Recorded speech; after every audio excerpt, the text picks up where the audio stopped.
উত্তরা পূর্ব থানায় গার্মেন্টস কর্মী ফজলুল করিম হত্যা মামলায় সাবেক আইজিপি চৌধুরী আব্দুল্লাহ আল মামুনের 3 দিনের রিমান্ড মঞ্জুর করেছে আদালত। এছাড়া মোহাম্মদপুর মিরপুর উত্তরা থানায় একাধিক মামলার সাবেক মন্ত্রী আমির হোসেন আমু, হাসানুল হক ইনু, সাবেক সেনা কর্মকর্তা জিয়াউল আহসান এবং সাবেক সচিব জাহাঙ্গীর আলমকে গ্রেপ্তার দেখানো হয়েছে।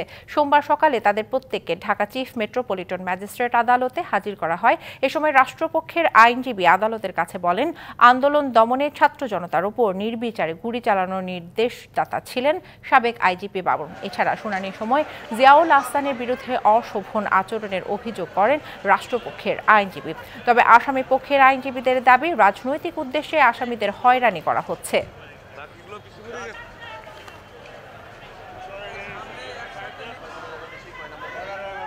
আরো কিভাবে হত্যা করা যায়, আরো গুলি চালিয়ে মানুষকে হত্যা করে যে কিভাবে আরো গণহত্যা চালিয়ে মানুষগুলোকে আন্দোলনকে দমানো যায় সেই চেষ্টাই করেছে।